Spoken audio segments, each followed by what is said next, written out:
Is there a place in time where logic breaks down and wonderment begins? Could that be somewhere at some time along an infinite line between the reasonable and the highly unlikely? Join us on a journey into the improbable. Makeshift Stories presents Episode 288, The Saturn Clipper, read by Alan V. Hare. Opening and closing theme by Matthew Erdman. Somewhere and sometime you might discover that you are the architect of your own deception. The radar was stubbornly clear, and the soft cumulus clouds bubbling up from the horizon seemed to agree that it would be another beautiful Caribbean day. However, the satellite weather map disagreed, showing the path of the tropical low cartwheel through the region like a miniature spiral galaxy. While most other ships had sensibly sheltered in port, we had no choice but to swing around the storm and then head east. The photo first appeared on social media, and that was how the Caribbean Sea Research Agency and every ocean mining company from Florida to Portugal became aware of it. So the rush was on. We might only have days or hours to research, document, and preserve what we could before the waters swarmed with neoprene-skinned divers and submersibles who would tear up the ocean floor in their enthusiasm to stake a claim before we could petition the International Seabed Authority to protect the area.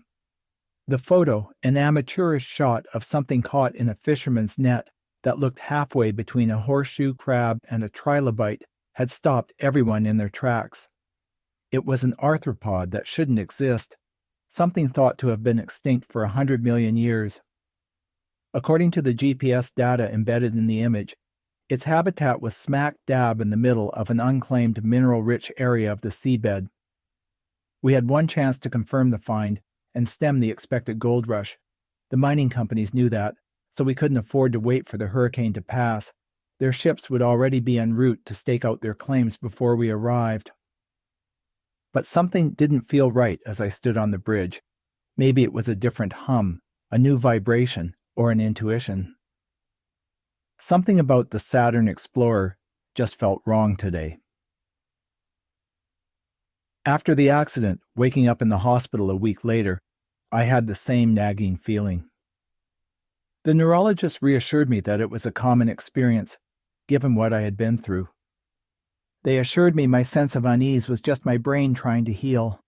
It would eventually disappear, the gaps in my recent memory slowly filling in like putty. But today the feeling was swirling around the edge of my consciousness, and like the hurricane we were skirting, there was still a void at the center of it. Given that hole, I felt lucky to be asked to lead this expedition, which could be more accurately described as a desperate dash. "Mateo, are you okay?" It was Elena Martinez, second in command. When had she come on to the bridge? "I'm fine. Why?" "You were just standing there staring." "The ship's on autopilot. I was just watching the clouds. The doctors cleared me. Otherwise, I wouldn't be here."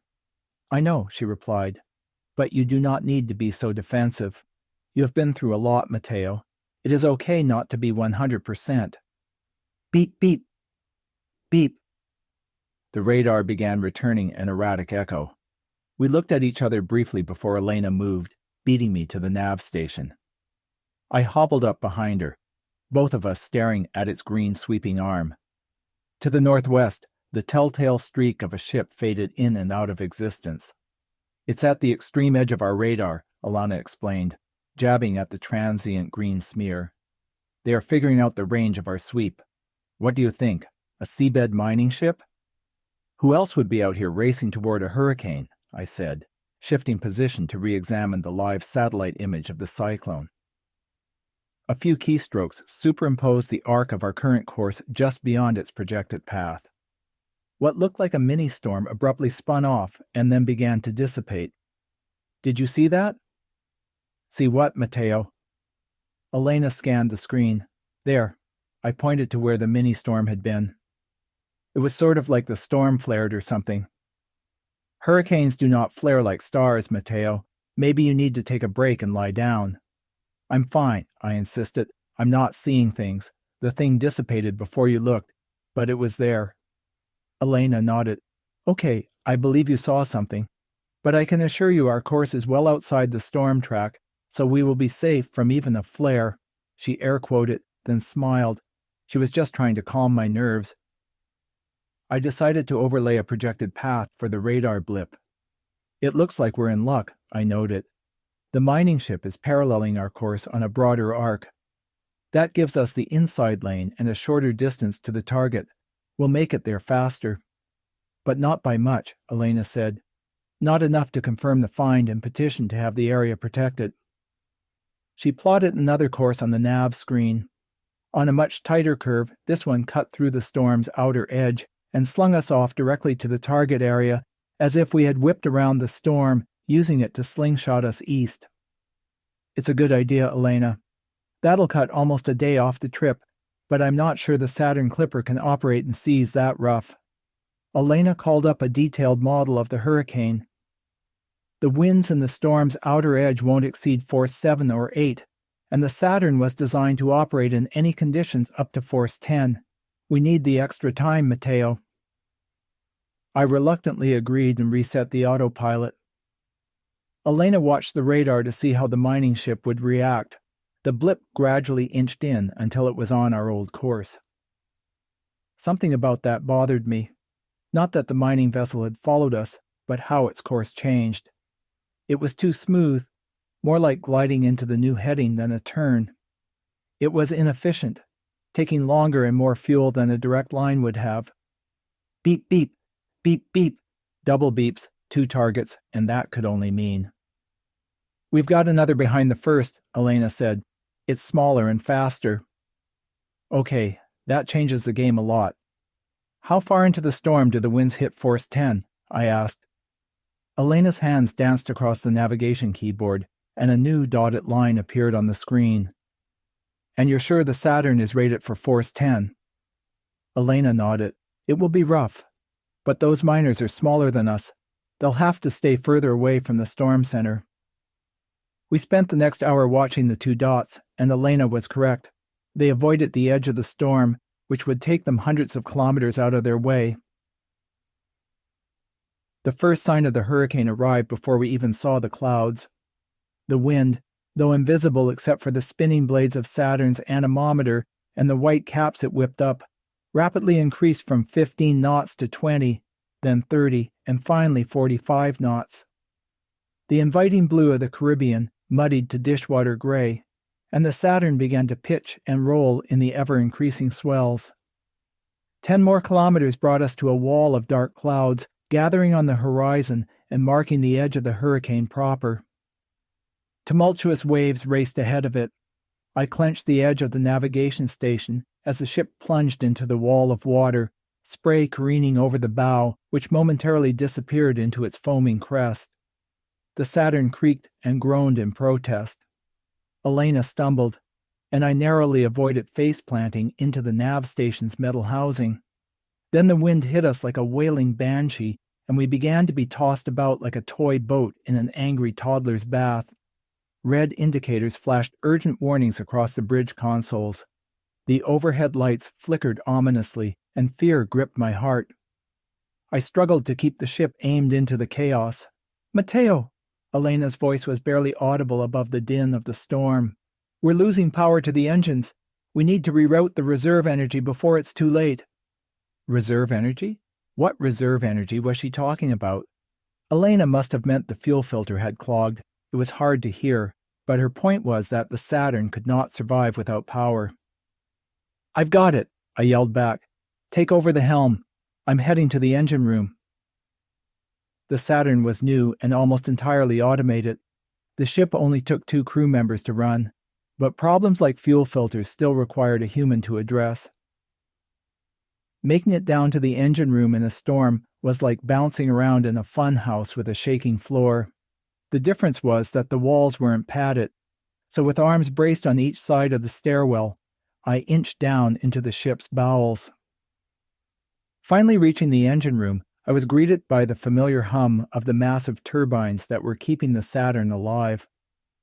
The room was dimly lit, with emergency lights casting an eerie glow on the labyrinth of pipes and machinery surrounding me. Checking the engine panel, sure enough, the fuel filter light was flashing orange. Why hadn't I inspected the filter before we left port? It was a routine task on the maintenance checklist. As I began cleaning the clogged filter, my mind raced. Before the accident, I would have never made such a fundamental mistake. What else had I forgotten? What other critical details had I overlooked? Maybe the doctors were wrong, and I shouldn't be out here. A crackling voice buzzed into the room. It was hard to make out above the roar of the newly revived engines. "Mateo, are you there?" It was Elena. "I need you back up here." I slid the filter cover back into place, bolted it shut, and shouted, "On my way!" When I got to the bridge, it was painted in the anemic blue of the nightlights. Elena was strapped into the chair before the nav console, holding on to its sides. I stumbled across the bridge to the station beside her, the deck bucking in every direction. Rain and spray attacked the windows, and beyond them the day had given way to a murky nowhere, haunted by the dark ghosts of raging waves. "Are we still on course?" Eyes glued to the nav console, Elena nodded, beckoning me to look at the radar. There was the green streak of a ship behind us. No, almost on top of us. "Hard port!" I yelled. Elena grabbed the helm, taking over from the autopilot, and the Saturn responded by pitching up to the port as she crashed into the next wave at an angle. The ship rolled almost onto her side. "We're going to tip over!" I shouted. Elena yanked at the helm again, and the Saturn seemed to lurch and shudder. Metal scraped against metal. Then the air was thick with broken glass, and water poured through a shattered window. In front and starboard, the shadowy bulk of another ship dove into a wave so large it consumed the other vessel in a single bite. The Saturn had just started recovering when it was broadsided by another wave, and I was convinced we would capsize this time. Forced to avoid our pursuers, we had narrowly missed the worst part of a giant rogue wave. Granted a brief reprieve, the ship righted. Elena steered the Saturn's bow back into the wind, and we began to collect ourselves. "The mining ship! It's gone!" I exclaimed. "They came after us while you were in the engine room." Elena gasped, chest heaving. "I am not sure if they intended to collide. It was a risky maneuver to come that close in a storm. But if they hadn't forced us to change course..." "That rogue wave would have hit the Saturn too," Elena said. She checked the radar. "The other ship is staying well outside of the hurricane. We will beat them, Mateo." "I don't feel victorious," I admitted. "We should go back and help." Elena mechanically swiveled her head, turning to face me as if controlled by a servo. "We need to keep the bow into the waves. If we turn, the Saturn will capsize and sink. Plus, the storm is blowing us away from where we collided." They knew the risk of taking a ship not designed for intense exposure into a storm. "You mean not built for rough seas?" I corrected. Elena just stared at the nav display. "We are not in a position to help, Mateo." She was right, of course, but the coldness in her voice took me aback. A new group of red lights on the central console distracted our attention from the fate of one of our pursuers. "Oh, we're taking on water! The waves must have ripped off the hatch over the rear cargo bay," I yelled over the roar of the storm. "The submersible probes," Elena yelled back, switching on the pumps. "There's nothing we can do about them, Elena. Water won't damage them, and they're strapped down. We just need to hope the pumps can keep the cargo bay from flooding." The lights on the bridge flickered, went out, then came back on. "How much further?" "I don't think the Saturn can take much more of this," I complained. Elena glanced at our position, froze for an instant, recovered, then announced that we were headed away from the center of the hurricane. "The the wind is decreasing. Are you okay?" I asked. "You don't sound like yourself." "I'm just distracted at the moment. Too much data." Data? That was an odd word to use. Elena was acting out of character, but I decided to say nothing about it. As the minutes passed, the wind started to calm, and the ocean, once whipped up by the storm's fury, began to settle. We were through the worst of it. Another 40 minutes passed, and the sky should have been getting lighter. However, only darkness lay behind the thinning clouds. To compensate, Elena switched on the forward floodlights, making me squint as our gray world became instantly saturated with color. For the first time in several hours, the Saturn's bow emerged from the diminishing rain, stripped of everything that hadn't been welded to the superstructure. It was reassuring to see that it was still there and mostly undamaged. Beyond the light cone of the floods, stars stretched out in all directions. "We are through and heading away," Elena announced, oblivious to the weird sky. We couldn't have been in the storm for the entire day, could we? On the navigation console, it was only 1725, so the sun should have been well above the western horizon. All the warning lights in the bridge began to flash. "We're sinking! Abandon ship!" I screamed. Suddenly, the ragged edges of the remaining storm clouds took on the texture of an 8-bit video game. Elena looked at me apologetically, pixelated, and then winked out of existence along with the bridge, ship, and ocean, leaving only a black void around me. It felt like I was standing on hot coals, but when I looked down, I had no feet, just a vague image of I didn't know what. Gaseous flares reached up from an enormous orange ball of fire, covering 2/3 of my field of view as if it was trying to pull me back into its hellish maw. "What's happened? What's going on?" I gasped. "Sling, shot, man, Uver, complete." A strange voice stuttered. "I don't understand what's happened. Where am I? Why can't I see my feet? Why can't I see you?" Elena didn't respond, and panic took over. Had the Saturn sunk? Was I dead or dying, my lungs filled with seawater? Minutes passed without an answer. Then, suddenly, she was back. "Don't panic." But this time her words were inside my head. "The psychologist warned us," it was Elena's voice, but it wasn't Elena, "that if you were forced to exit the simulation without proper preparation, you might end up in shock and not be able to accept the reality of your situation." "You're not making any sense," I complained. The voice didn't stop to answer. "Unfortunately, the Saturn Clipper has suffered damage to its electronics, which forced some systems to shut down. Your virtual environment was affected, and the onboard AI informed us of your situation before going offline. I want to assure you there's nothing to worry about." "Who are you? Get out of my head. I don't know what you're talking about." Again the voice ignored me and droned on. "Mateo, we know you have many questions and fears, but please be patient. At your current distance, messages take 6 minutes each way, so our responses will have a 12-minute delay. It would work best to save your questions for the end of this explanation." I was in a nightmare I couldn't escape from. Some people with near-death experiences claim to see a light as they die, which draws them in. Where was mine? Instead, the fires of hell were pushing me into a dark void, punctuated by pinpoints of cold light. The only comforting thought was that the hallucination wouldn't last long. Without oxygen, I only had a few minutes or seconds of consciousness remaining. "Mateo, you probably believe you're hallucinating, but you're not. You're on a space probe, and you've just completed a slingshot maneuver around the sun to boost your speed and get to the ice moon Enceladus before a private mining expedition. We hadn't planned to get so close to the sun that you had to pass through the outer corona, but we hadn't expected the early launch of the private mission either, and we needed the extra gravity boost to beat them. You were fortunate that the mining probe nearly collided with you, forcing the Saturn Clipper to change course. Otherwise, you would have been struck by the full force of the solar flare that destroyed it.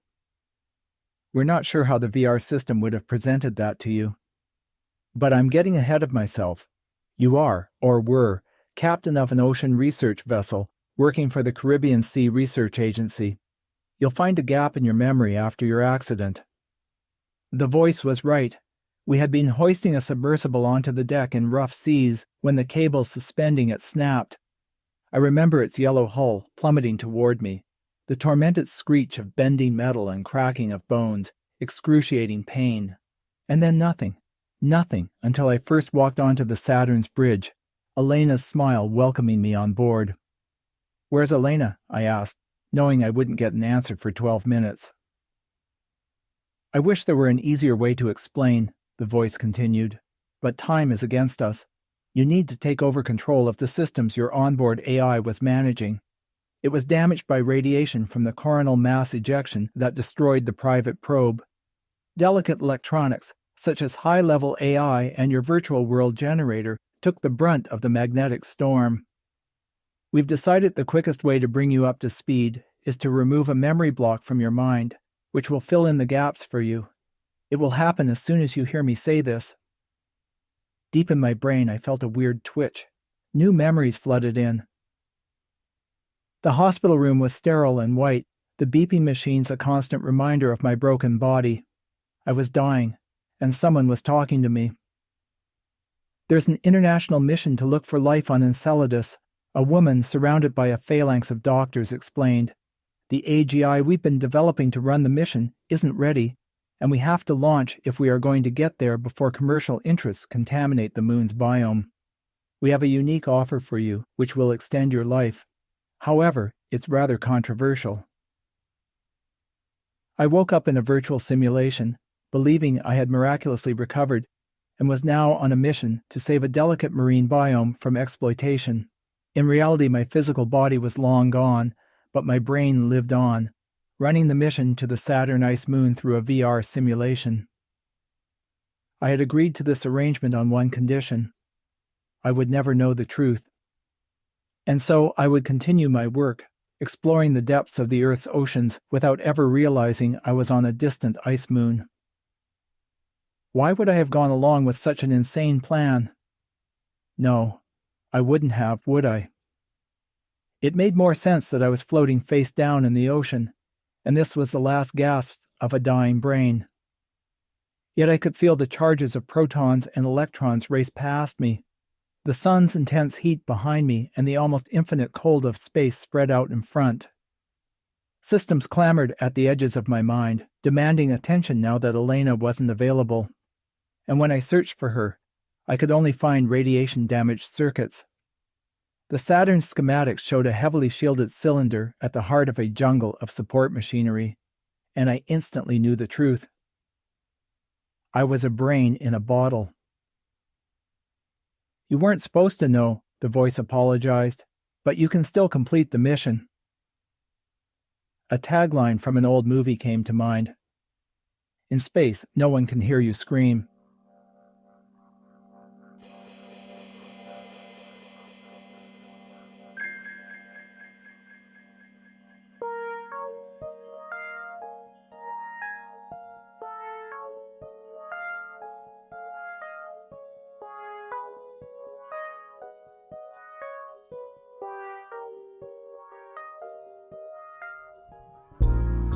You can help us create original content twice a month by heading over to ko-fi.com/makeshiftstories and making a one-time donation, or becoming an ongoing supporter at patreon.com/makeshiftstories.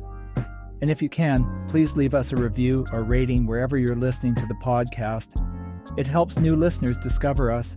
If you'd like to connect with us, please send an email to makeshiftstories@gmail.com or visit our website at makeshiftstories.com. Makeshift Stories is released around the beginning and middle of the month. This month's story was written and read by Alan V. Hare. Opening and closing themes were composed and recorded by Matthew Erdman. Makeshift Stories is produced by Vicada Studios and is released under a Creative Commons non-commercial, attribution, no derivative license.